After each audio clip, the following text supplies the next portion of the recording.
Okay, I think we'll get going. Hi, I'm Kristin Hadfield, and I am very excited to introduce our guest speaker here for one of the Dublin Commuter Coalition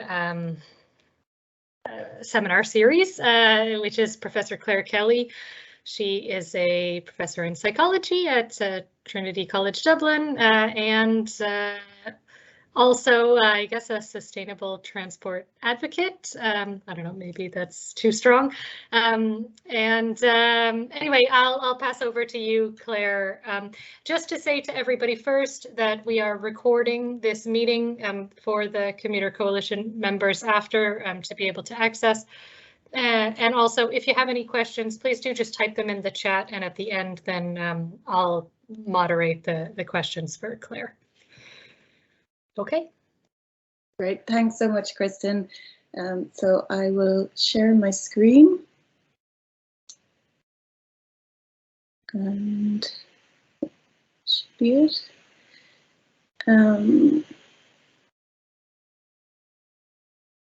Okay, so can you see that, Kristin? Great. Looks perfect. All right. Great, everybody. So thanks very much for inviting me, Kristin, and the rest of the committee to give this presentation this evening. So as Kristin said, my name is Clare Kelly and I'm an associate professor in the School of Psychology in Trinity College Dublin. I'm also a neuroscientist, actually, so I use brain imaging to study brain development and how that can go awry. But recently my teaching and research interests, and more so my teaching, has started to shift towards applying lessons from psychology and from what psychological research tells us about human thought and behaviour to trying to solve, or at least begin to address, the climate and biodiversity crises. So I've started teaching an open module, or it's called a Trinity elective, on the psychology of the climate crisis. And so it's some of that experience and learning that I draw on here tonight. And given some of the content of what I'm going to present, I should also note that I am a cyclist and a cycling advocate. I've commuted by bike to work for over 25 years now, so that may well colour my position on some things. Okay, so I don't think I need to do much to define the problem to this audience. I think you're all more than well aware that transportation accounts for about 20% of global greenhouse gas emissions globally, and in Ireland it's our second biggest contributor to our emissions. And single occupancy journeys represent a really significant proportion of this, so that's what we really need to address. And Ireland, partly to do with its kind of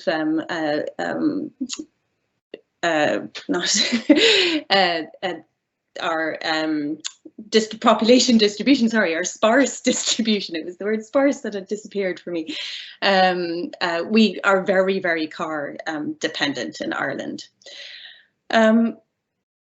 Our government, in its commitment to reduce our greenhouse gas emissions, has made the very ambitious target of a 51% reduction in transport emissions by 2030. This is a pretty remarkable goal that's going to require really significant effort. But we also know that, the emissions are not the only issue with our excessive dependence on the car. We know, for example, that air pollution, a large component driven by car use, contributes to ill health and death. So globally, 4.2 million deaths are attributed to ambient air pollution, and about 1,300 are estimated in Ireland, which is a really substantial number. And noise pollution, of course, also harms health. We know that driving kills. The numbers for 2021 were better than previous years, but still a huge number of lives lost, including 7 cyclists and 19 pedestrians. I have to note that in 2020 it was 32 pedestrians and 10 cyclists who died. we also know that our built environment has been constructed to prioritize cars that are growing larger and larger every year. And this is fundamentally inequitable and creates a hostile living environment for everyone, but especially more vulnerable members of our communities, like children. And then cars are just bad for people's their own health. It increases the time they spend sitting down, being sedentary, and posing risks to themselves. So just to dig into the problem a little bit more, and here I'm leaning completely on the work of my colleague at Trinity College, Brian Caulfield. So Brian has looked into pieces or sources of information like the CSO National Travel Survey in 2019, which tells us that almost 75%, almost 3/4 of all trips are made by car, and almost 30% of these are less than 2 kilometers. Brian also notes that those living in rural areas on average travel very large distances to work, and this low density of population means that rural areas are very poorly served by public transport. And then these problems are being compounded by the fact that our population and workforce are expanding. This is, increasing the demand for transport, and that urban sprawl and lack of attention by our leaders to public and active transport infrastructure means that this expanded population is going to rely on the car more and more. And finally, Brian also notes that there's an increased uptake in electric vehicles. So I think the number would be greater than 2% owning an electric vehicle now. But it's certainly, nothing like the government's kind of very ambitious targets, and EVs are not a silver bullet. So what do we need to do then? So clearly we need to reduce the number of journeys that are taken by car. We need to encourage a modal shift. And a shift to public transport is obviously going to be a really major part of that, but I'm not going to talk about that. I'm going to focus on how we motivate a shift to active travel or active transport. So getting around on your own steam, on a bike or cycling or running or scooting or whatever. And active travel is absolutely ideal for replacing that 30% of journeys that are made that are less than 2 kilometers. So that's what we should be trying to do. So what do we need to do to motivate people to get out of their cars, particularly for these short journeys? So one thing we can start by doing is asking what are the reasons that people have for not engaging in active travel? So in that CSO survey from 2019, 49% of respondents cited cycling infrastructure. Now the CSO focuses on the 32% who said that safer cycling routes would help them to engage in active travel, but another 17% cited more specific cycling routes, which I take to mean actual connected infrastructure would help them to make the transition to active transport. So almost half of people are saying that they would be more likely to engage in active travel if we had better cycling infrastructure. But there are lots of other reasons too. We often hear the infamous Irish weather cited. There is the relative convenience and the comfort of cars. And another huge factor is this habit and social norms. So driving is what people do, and I'll go on to talk about social norms a bit more, because this is really important because we look to other people for deciding how to behave. So leaving aside this infrastructure issue for a few minutes, and I'll return to it at the end, because I think we can. I think we're all pretty clear on the fact that a fully connected, safe cycle network really is the best way to get people out on their bikes. But we're going to look at a couple of other reasons and strategies that we can address with other methods, so that we can motivate people to leave their cars at home. So I'm going to consider some of the approaches that are examined in the literature and what they mean for us. So one quite obvious approach is educational and informational. Then we're going to have a look at social norms, going to talk about nudges, which are an incredibly popular approach for changing behaviour. And these, I'll explain it in more detail later, but essentially involve gentle alterations of the choice architecture. So it sounds very sophisticated, but actually is fairly simple. And then we'll talk about the evidence that what we actually need are things that are a little bit more forceful, that are stronger interventions that involve pushing people away from cars, pulling them towards active transport, the kind of carrot and the more traditional carrot and stick approach. Great. Oh, I forgot to do some animation on this one, so sorry for everything being on the screen at once, but hopefully you'll follow me. So, you know, the information deficit model is really what lies behind a lot of approaches that focus on delivering information and education. So it's a really popular approach to science communication that aims to change attitudes, beliefs, and behaviors. And the underlying assumption is that the audience has an information deficit. Or an erroneous understanding of some issue or phenomenon, and this can be addressed by providing information or education on the issue. So you can fill in the gaps in the audience's knowledge with this typically expert information. And this approach has really formed a central pillar of scientists' approach to informing the public about climate change and the biodiversity crisis, for example.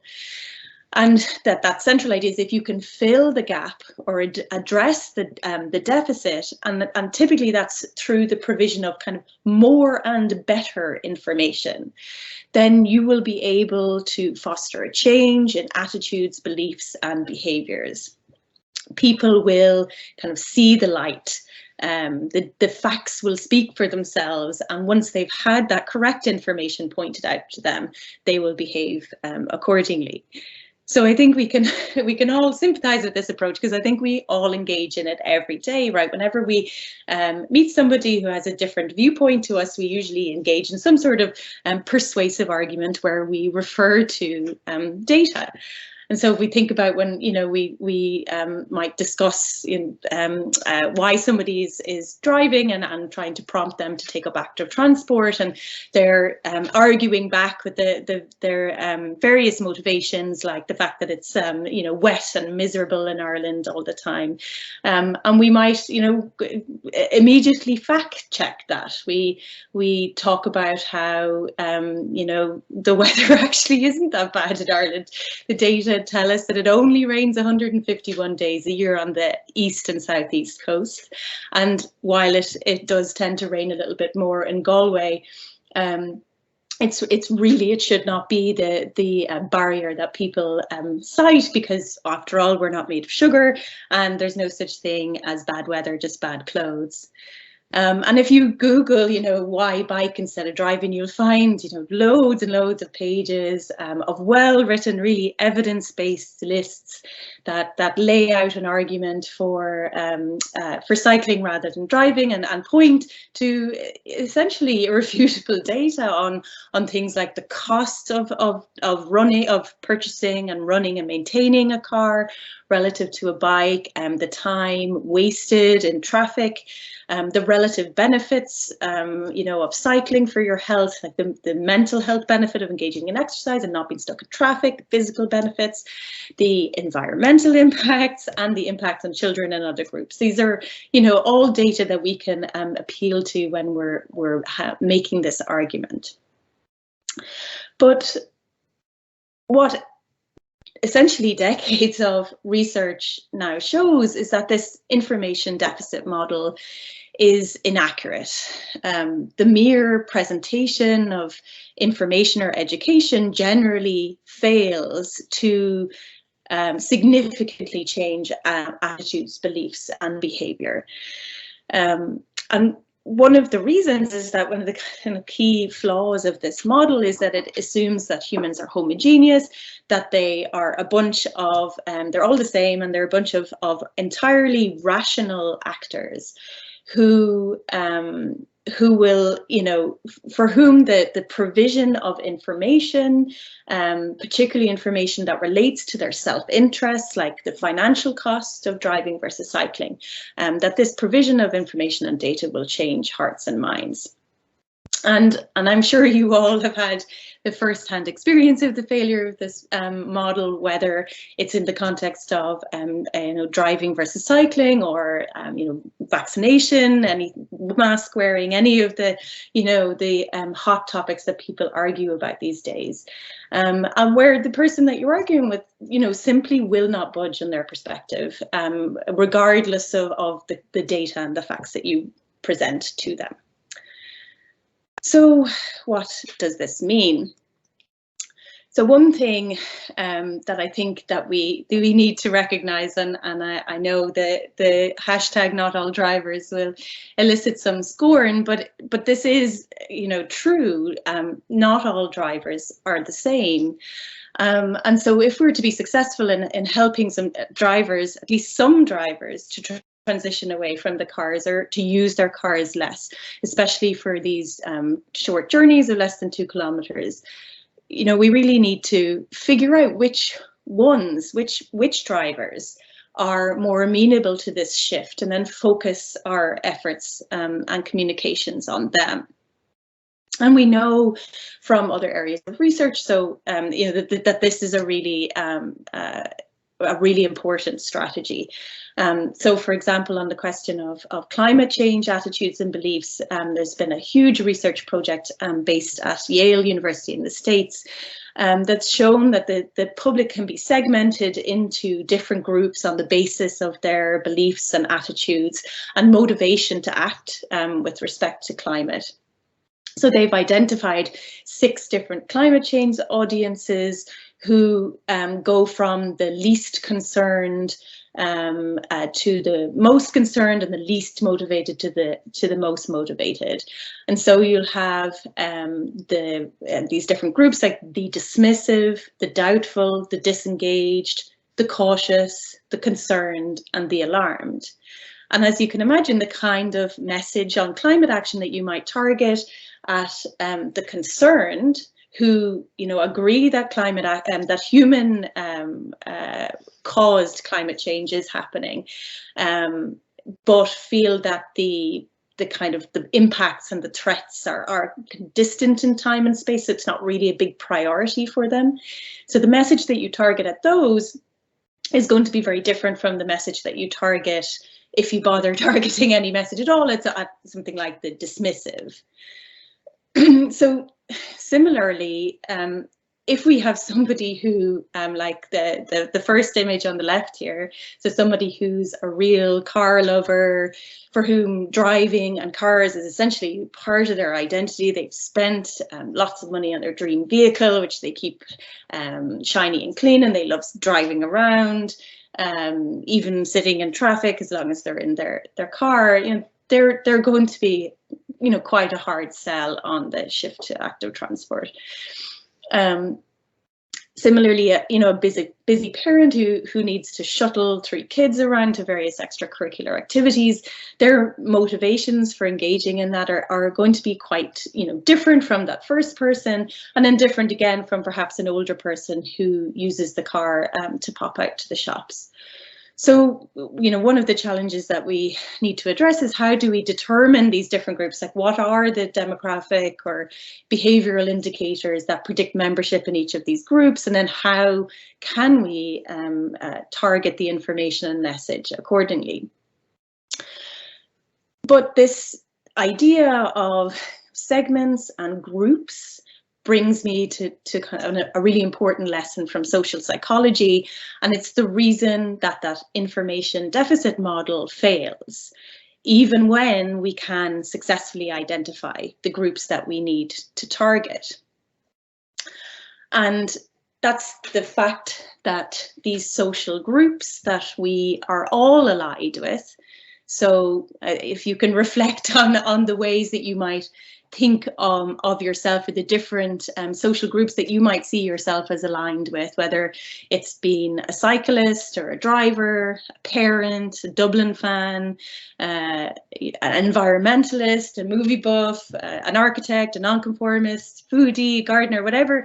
We all have these group memberships that are very, very strongly connected to our sense of identity. So that's our sense of ourself and who we are. And this identity is, it can change from moment to moment, depending on which of these group memberships is actually activated, right? So you might be a cyclist battling the streets of Dublin, but when you walk in the door, you're a parent. And later on, you might be a gamer or a history fan as you settle down with a book, a cat owner. I think I saw a cat in Kristin's video there. So, we can all have these many identities. And the really crucial point is these social identities play a really strong role. They shape our attitudes, our beliefs, and our behaviours and our motivations. And that's because, we are strongly driven to be affiliated with these groups. And it's really important to us that we fit in with our groups. And so we look to them to determine to figure out how to behave. And our interests become the interests of the group. So I becomes we, me becomes us, and mine becomes ours. And something that's quite important and relevant to many of the discussions that we have as cyclists is that often people in other groups become them, and that can have quite negative repercussions. So I just wanted to kind of take a little side, make a side point here, because I think it's incredibly relevant in the discussion of what's been happening in Galway, is that, these, like I said, these groups are really, we often don't think about them, I suppose. They're just almost subconscious influences on our thoughts and behaviour. But when these groups and their interests kind of harden or ossify, and they become very fixed, and we start to see our interests, so the interest of our particular social group, so we could say cyclists, and the interests of another social group like drivers, when we see those interests as fundamentally opposed and all conflicts as zero sum, then we're kind of into a pretty toxic situation that's quite difficult to get out of. And this is because we start to see the in-group, whoever that is, so whether we are a cyclist or driver, whoever we identify with, we see the in-group as being intrinsically good, and we tend to see the other group as intrinsically bad. And then these issues become very moralized and very, very difficult to resolve. And it's very difficult to resolve these situations. So I'm giving the example of the drivers versus cars because it's relevant to the conflict in Galway at the moment. But you can think about, the political situation in the US. There are many different examples where we have these kind of polarized and opposing groups that have become where the situation has become very difficult to resolve. That doesn't mean it can't be resolved. So strong and effective social institutions like our democratic processes and effective leaders can really help to neutralize these, I suppose, battlegrounds between conflicting groups. And one of the ways they can do that is by finding the common ground. So that's like the kind of larger identities that can unite people that are in these different groups. So everybody might be from Galway, so they're Galwegians, and they can perhaps unite around the interests of Galway as a whole, or they're all parents or Irish or whatever, that there are common ground, common identities that can be called upon in order to promote better harmony. And I've just referenced, I've included a picture of this book, which I think is incredibly, it's a really good read if you're interested in this issue of group identity and its impact on our thoughts and behaviour, and it just came out, I think, at the end of last year. So The Power of Us, it's a really good read. Okay, so how is it then that our attitudes and behaviours are shaped by the social groups we're part of? And it's because of social norms. So social norms are, again, like unwritten rules, right? There's socially determined standards for behaviour that tell us within particular contexts what behaviours are typical, so those are known as descriptive norms, and what behaviours are acceptable, which are known as injunctive norms. So essentially, they determine how we act, how we think, and how we behave, because we look to others to know how to act. And different social groups, so those different identities that we might have, those different social groups we belong to, have different norms. And those norms are not necessarily moral norms, so you'll often hear that distinction made between social and moral norms. So moral norms, prescribing the right and wrong thing to do, but so social norms don't necessarily have that moral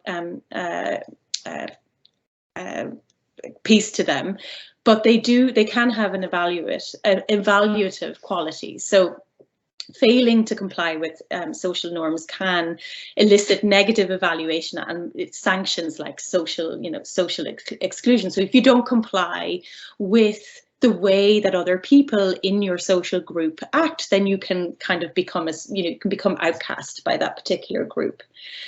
And predictably enough, the more strongly you identify with a given group, the more that you will conform to their norms, because affiliation and acceptance within our social groups is really important to us, because that group membership forms a part of our self-concept. So the more you identify, the more important a particular group it is. The more important a particular group is to you, the more you will conform to those social norms. So where am I going with all of this? Well, as I said, social norms are, they're a really powerful influence on our behaviour. And that's the case even though they tend to be local, so local to particular groups. They tend to be arbitrary, and people can recognise them as arbitrary, and they can be altered. So a social group can decide that something, that they will adopt a new method of behaviour or a new standard of behaviour. And we think of something like mask wearing, which has become a social norm in recent times. So these are things that can change. So where do they come from, and how are they transmitted? Well, I've just said that they come directly from our social groups because we observe other people and learn how to behave on the basis of those observations. But they also come from the culture we consume. So the news, the social media, TV ads, TV including ads, movies and so on. And, this is why advertising is actually an incredibly powerful source of social norms. If you think about the frequency with which you encounter particular ads, and even though you might not pay a huge amount of attention to those ads, the behaviours they depict, whether that's related to gender roles, the kind of food we eat and feed to our kids, the fact that everybody's now driving an SUV, and reducing emissions while they do it, that these depictions provide incredibly powerful normative information. And it's really even more powerful when that normative information is provided in story form, because our brains just love stories and they're particularly receptive to them. So then the other source of social norms are our social institutions and authority figures, so our education, government, law. And you can think about things like, when laws change, that can actually dictate changes in social norms. So, for example, there's evidence that after marriage equality is granted in a country, there's an increase in support for gay marriage. So institutional decisions can change social norms. And social norms can then give us a bit of insight into why those informational approaches can backfire. So when cycling or environmental advocates highlight that the majority of new cars purchased in 2021 were SUVs, for example, what we're doing is we're trying to draw attention to increased emissions or decreased safety for other road users. But what some people will take from that is that everybody's buying SUVs, so they'll make the norm-based inference that they should get an SUV too. So, recognizing the power of social norms for determining behaviors means recognizing that humans are not, purely rational, that they're not simply self-interested utility maximizers who process information, run the numbers, and select the optimal solution. They're motivated largely by group identity. And, social psychologists have recognized for quite a while that changing social norms can be a powerful tool for behavior change. And the key insight there is that changing social norms means not just changing how people think, but changing how they think other people think, right? So this brings me to nudges. So nudges are a behavior change tool that has become enormously popular in the last decade. And it really reflects this departure from that more traditional behavioral economics understanding of human decision making. So the traditional approach, or the traditional cognitive model, was something like I just mentioned, this assumption that humans, rationally analyze the various options and incentives that are available to us and act in ways that reflect our best interests. And then we can change minds through the provision of information and incentives, so carrots and sticks. But we know that humans are not entirely rational. Much of our decision making is made outside conscious awareness. So if you're familiar with the work of Daniel Kahneman, the thinking fast and slow, for example, and it's determined by context and other forces like social identity, like I've just talked about. So nudges are grounded in this knowledge and the evidence that has come from those fields of research. And a nudge encourages people to make better choices by influencing the environment without making any changes to the options that are available. So this last part is key. So Taylor, one of the authors of nudge, or the originators of this approach, characterizes it as altering the choice architecture without altering the choices themselves. So it is a very strongly evidence-based approach, and particularly focused or drawing on the work of Kahneman and Tversky. So examples of nudges are things that we encounter all the time now. So things like calorie counts on restaurant menus. So again, not making certain foods unavailable, not banning Big Macs, for example, but putting a calorie count beside it that's intended to nudge you towards the healthier option. So things like eyes between soap dispensers, encouraging you to wash your hands, because humans are susceptible to things like eyes. We feel that people are watching, or it primes us to feel that people are watching. Questions about your frequency and amount of alcohol consumption, the text reminders that we all get about our appointments now so we don't miss them, the simple things like the location of bins or the placement of hand sanitizers at the doorway so that you will use them on your way in or way out. So these are all nudges, and they have been very enthusiastically embraced by governments worldwide, partly due to their very low cost, but also perhaps due to the philosophy that underlies them, which Taylor himself has dubbed libertarian paternalism. So just to reiterate that kind of definition, a nudge, as we will understand the term, is any aspect of the choice architecture that alters people's behaviour in a predictable way without forbidding any options or significantly changing their economic incentives. So to count as a mere nudge, the intervention must be easy and cheap to avoid. Nudges are not mandates. Putting fruit at eye level counts as a nudge. Banning junk food does not. So I'm not going to go through all the different types of nudges. These were outlined in a paper by Sunstein, who is one of the authors of the approach. But if you notice, the third one there is use of social norms. But there are many other nudge approaches, including making certain things easier, setting defaults so that people kind of default to the healthier or the more energy efficient option. Things like reminders, eliciting implementation intentions, so asking people how they will get to the voting station, which is meant to encourage them to carry through on the intention once they've thought about how they will actually do it. Now, the great thing about nudging studies and this, the evidential support for this approach, and something that sets them apart from a lot of other psychological research that we do, which is often done in college students sitting in research labs. But a lot of the nudge studies are actually tested in real world situations with real people, and usually with very large samples.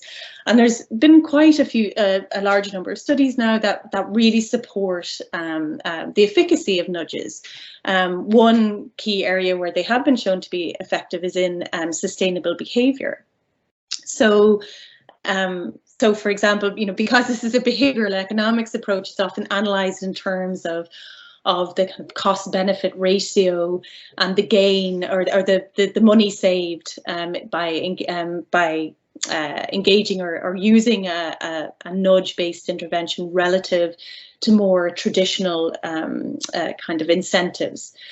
So what I'm showing here, and if you just look at the right-hand side of the screen, it's an example, just to give you a sense of how these nudges work, an example of a very effective social norm-based nudge.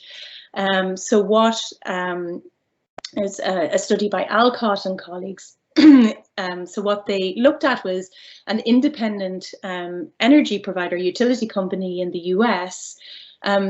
In the bills that they sent to their customers, they included a real comparison of that customer's energy usage relative to their neighbours. So if you see on the right hand side, it's a little blurry, but the blue bar is the customer, how much energy they used. The green bar is their efficient neighbours, and the grey bar is all neighbours. So the idea is they're being given information what other people, their peers, their neighbours, what other people do, with the idea that will nudge them because they feel the pressure to conform to the social norm of how much energy is being used in their neighbourhood. And then they also had other tips in the bill for how the customer could reduce their energy usage. So, as you can imagine, there's been great appetite to apply nudges to lots of different situations. And like I said, the data show that nudges are quite successful across many domains. But are they any good for nudging people out of their cars and towards public and active transport? And unfortunately, the evidence seems to suggest not. So one of the strongest pieces of evidence we have comes from Kristin and Willens, a study from 2019, where that again was one of these really huge samples, real world experiments with employees of a large organization. And they looked at a number of nudge strategies and whether this would reduce single occupancy vehicle commutes to work. And so they used things like letters and emails with nudges that were designed to increase carpooling. So things like information, links to supports that would link different people together to make carpooling easier. And then a social norms nudge where there were testimonials from peers, even photographs of those people, making them real people. They use non-cash incentives like discounts and automatically enrolling people in bus plans, personalized travel plans that would, take the kind of headaches out of, figuring out what public transport to take. And then things like opportunity cost reminders, which is essentially reminding people about what that they would have extra cash if they switched from, the expensive option of driving their car on their own to carpooling. Unfortunately, none of these significantly shifted commuter behaviour, and in this really large real life study. And just to give you a sense of the raw numbers, so they had 33 employees who received one of the letters. So in that first study, which had a sample of almost 55,000 employees. So only 33 who received a letter. So there was almost 15,000 in the condition where they received a letter that included that information and social norm, kind of peer testimonials. 33 signed up for the carpooling system. 20 individuals in the control condition who didn't receive a letter also signed up, and only 7 people in total from this population of 55,000 actually became regular carpoolers. So it was a very disappointing outcome, and the authors kind of say it really highlights the difficulty of changing commuter behaviour, particularly with this kind of gentle nudge approach. It's also just worth mentioning quickly that nudges can backfire, so they can lead to what's known as moral licensing, where people kind of offset a good behaviour encouraged by the nudge with an unsustainable behaviour elsewhere, so kind of cancelling each other out. And studies have also shown that if participants are asked to consider a nudge, like for example a green energy nudge, that can actually reduce support for more effective but I suppose more burdensome policies like carbon taxes. So authors, or researchers in this area have said it might be important to inform the public and governments that nudges are really not a substitute for those more substantive policies that at best we need both, and possibly the more substantive policies alone are what we need to focus on. So I know I've been talking for a while now, so I'm going to wrap up in just think maybe 2 more or 3 more slides. What does work? So the authors of that really comprehensive nudge study say that that the evidence across their different studies and the lack of support for the efficacy of nudges in this behavioural domain of trying to get people out of cars and towards other forms of transport suggests that for this behavioural domain, more heavy-handed interventions are likely to be needed in order to really shift commuting behaviour. So these interventions are things like congestion charges, parking bans, active commuting, and expanded public transport and active transport infrastructure. These are the things that governments and politicians don't like as much because they tend to be contentious, whereas nudges, everybody is a fan. So these are harder things for people to engage in, but they do, when it comes to shifting commuting behaviour, prompting that modal shift, these are the interventions that work best. And so there's a really good article that's just out very recently from Cuss and Nichols, where they reviewed 26 examples of these more, what we might call more heavy-handed, but they consider them more push pull interventions, so things that pushes that make driving less attractive and pulls that make the alternatives more attractive. So they looked at 26 examples of these interventions across European cities. So cities like London, Gothenburg, Rotterdam, Rome, Oslo, Marseille, a large number of cities that have implemented these kinds of interventions, and they tried to identify which ones were the most successful. The #1 most successful intervention was the congestion charge, which, for example, in London, I think reduced overall car use by 33%, but it has been implemented very successfully in other cities too.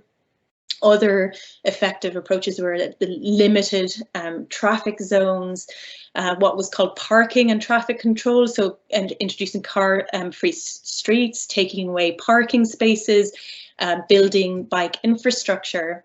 So those were kind of 3 push interventions, but they were also looking at these pull interventions. So and something they cited as very effective, these in various cities, workplace, university and school travel plans. So a kind of a comprehensive approach, typically undertaken by local government, of parking management, the provision of shuttle buses, transit discounts, and crucially improved bike infrastructure. So what they conclude, and it is really important, and I would very strongly recommend people take a look at their article. They say that deep engagement with stakeholders, together with a combination of these push and pull approaches that are coordinated by local government, can work really well.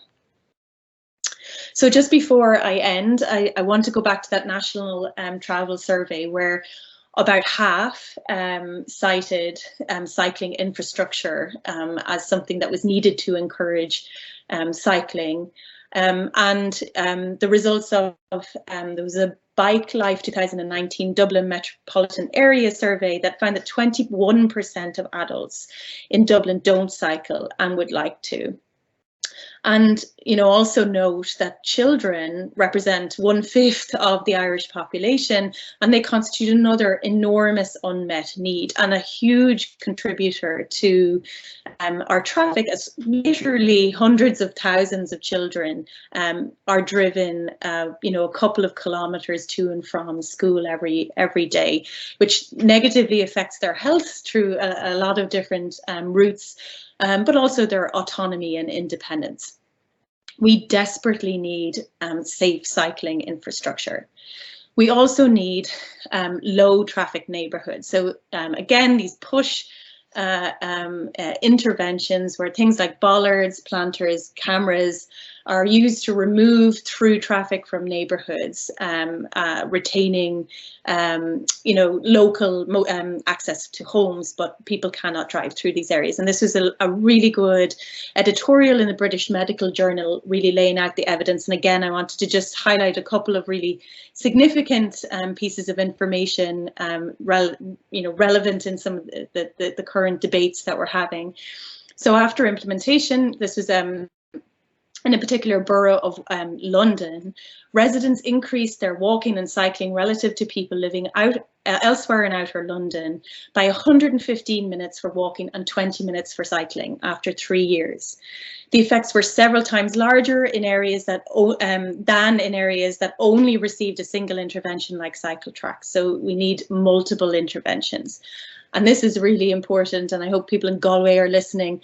There was no increase in emergency service response times, an 18% reduction in street climb after 3 years, a 75% reduction in the risk of being injured in a road collision. So these, these low traffic neighbourhoods again are evidence-based. We also need leadership. So I mentioned earlier that effective leaders can overcome the toxic group divisions that can arise because of our social identities. And one way they can do that is by galvanizing groups, you know, around a common identity and purpose, and they can overcome the difficulties that are associated with those really entrenched opposing identities and move everyone forward with a solution that benefits everyone. So Janet Sadiq Khan is a bit of a hero of mine. I lived and commuted by bike in New York City for 10 years. And it was, I mean, it all kind of happened at the end of my time there, but I saw some of the changes that her leadership brought about, things like the pedestrianisation of Times Square, which was enormously controversial, but enormously successful. And I really do think that if even in New York City, a city that is really dominated by cars, and I can testify was profoundly hostile to cyclists and very resistant to changes like pedestrianisation. But if even they can give over their space to pedestrians and cyclists, then surely we can do that in cities in Ireland. And I really like this final quote. Freedom is not about having the capacity to go anywhere in a car. It is about being able to go anywhere without having to use a car. So very last slide, I promise. I just wanted to end by returning to this, the power of the collective and social norms, because I don't want you to take away from this that social norms are not effective or not a powerful determinant of behaviour, just that their use as nudges, in particular for shifting driver behaviour, is not particularly effective. But they are very powerful determinants.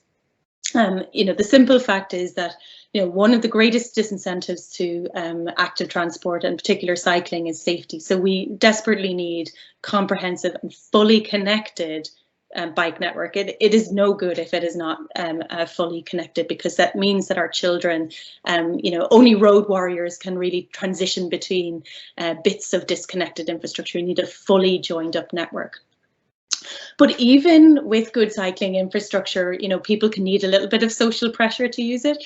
And I'll just, give a bit of a plug to our cycle bus here. This is one of the ways that we can, change social norms, is by getting out on our bikes every day and supporting children and other more vulnerable road users to do that too. And so one of the ways we've done that in our neighbourhood is with a cycle bus. And just to I suppose to tell a bit of a story about that, we started one route, and that route is along roads that do not have any cycling infrastructure, so there's no bike lanes at all. But later on, we started a second route that is along 100% protected cycle lane, and we were kind of surprised that how effective it was.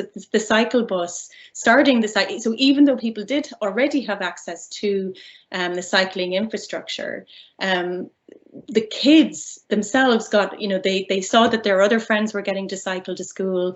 They were particularly into these reflective vests that the school had gotten with the logo on the back. And they created a lot of pressure for their parents to bring them on the cycle bus. And so a whole new route along this, existing cycle infrastructure started. So, I think it's a positive story of how we can change social norms. We can get out there, we can change what people are seeing and the information that they're using to determine their own behaviour by being out there ourselves on the roads and supporting other people to do that. So it's a huge challenge. We need to throw everything at this problem. Carrots, sticks, nudges, and pushes. And importantly, the changes to infrastructure that will allow us to really get out on the roads and to support people to make that shift away from driving towards active transport. So thank you very much. Sorry for going a little bit, I think, over time, but I will answer any questions. Thanks very much, Claire. And many people in the chat have said what an excellent talk it was. I'll just say there's a number of questions. I'll start with the first one. So Phil asked, the now infamous TfL VCPP See Their Side ad, which is suspended and withdrawn, had many elements to criticize, not least the fact that one of its stated objectives was to overcome tribalism. But in pitting cyclists and a motorist against one another, it cemented the us versus them tribalism. Has there been any segmentation of the population based on motivations and values that's accepted by academics that recognize that folks exist in many groups?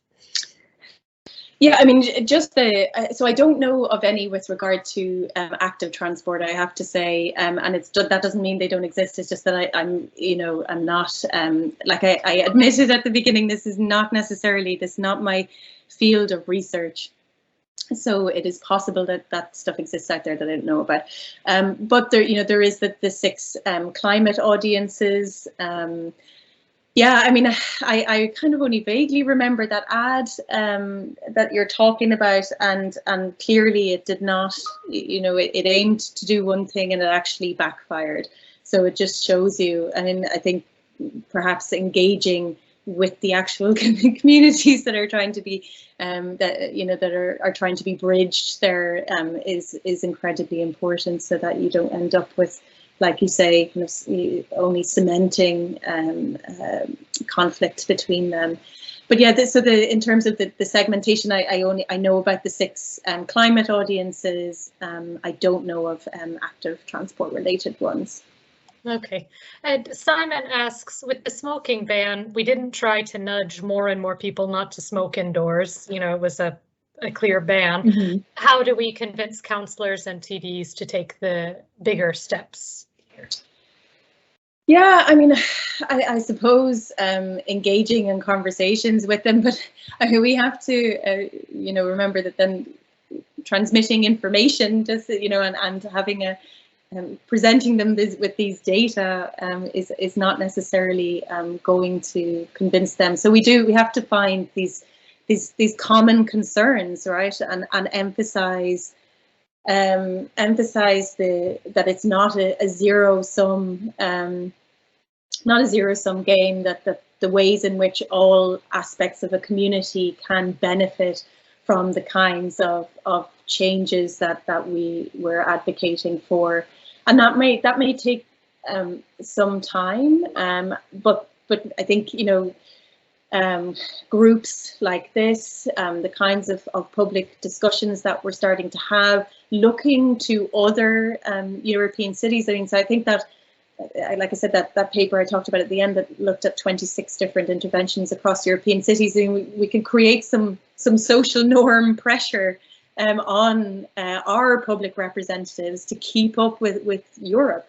And I know that is informing some of the discussions where we talk about how Dublin is really falling behind other European cities, and it's going to become less and less attractive to tourists because of our kind of failure to capitalize on the fact, for example, that it's an incredible city for biking because it's relatively flat and it's pretty small. And our tourists could get around the city and see the various sites a lot more easily if they had access, for example, to bikes to nip around, and it was safe for them to do so. Okay, I'll just do one more question, just because I see the time, although there's many questions in here. So I'm fine if other, you know, I don't have to run off, so I can stay for a few minutes. So sorry, I know I went over time. So Oisin asks, the conclusion of one study seems to have been that nudges don't work well for modal shift. How do we distinguish between the nudges and the heavy-handed interventions? Is it a matter of how they are implemented or perceived by people whose choices they affect?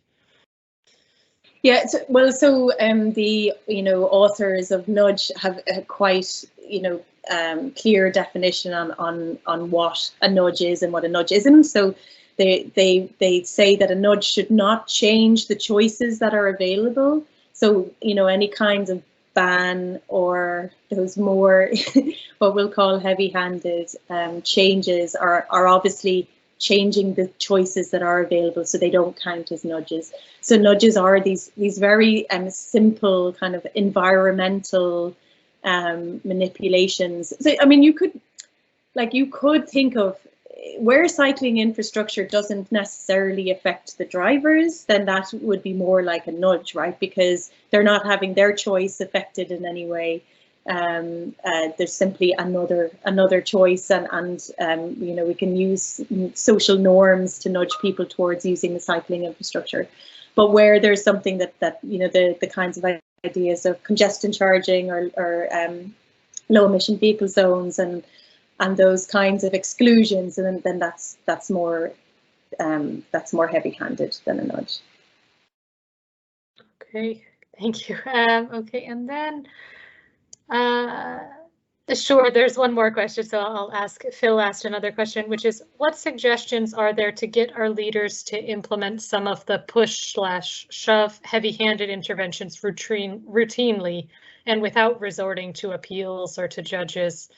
It seems like these decisions are made that are popular, but they're not congruent with meeting climate targets or active travel goals. What was the first part of that question? Sorry, it was how do we get our politicians to? Yeah, what suggestions are there to get the leaders to do this? Yeah.